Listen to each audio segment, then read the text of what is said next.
Il y a un manque important de pharmaciens dans les hôpitaux de l'Abitibi-Témiscamingue. C'est du moins ce qu'avance l'Association des pharmaciens des établissements de santé du Québec. Et Félix, est-ce qu'on sait exactement le nombre manquant?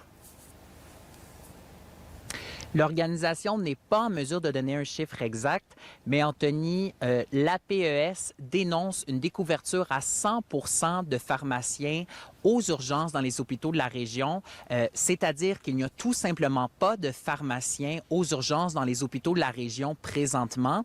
Je laisse la présidente de l'APES, Julie Racicot, nous en expliquer la nécessité.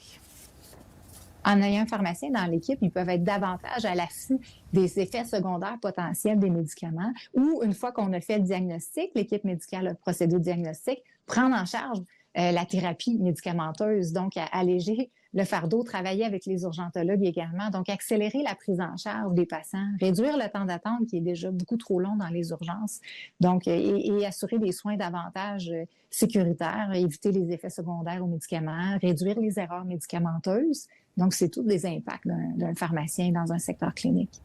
Et Félix, l'organisation dénonce aussi une situation similaire dans les services de dialyse rénale. Oui, même scénario de ce côté. Donc, 100% de découverture de pharmaciens pour le secteur de la dialyse rénale. Donc, c'est quand des patients se rendent à l'hôpital 2 à 3 fois par semaine pour avoir une filtration assistée de leur sang. Et l'association affirme que c'est vraiment nécessaire d'avoir un pharmacien pour ces usagers qu'elle considère comme vulnérables.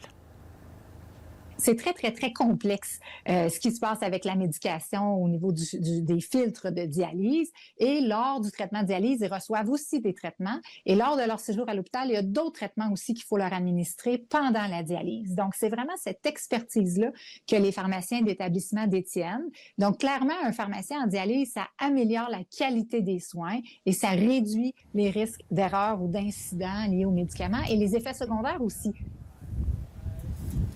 En terminant, l'association mentionne qu'elle amènera ces enjeux à la table de négociation avec le gouvernement provincial pour la négociation de leur entente. Et nous avions fait des démarches avec le CISAT, mais nous n'avons pas reçu de réponse à temps. Merci Félix. Je vous en prie.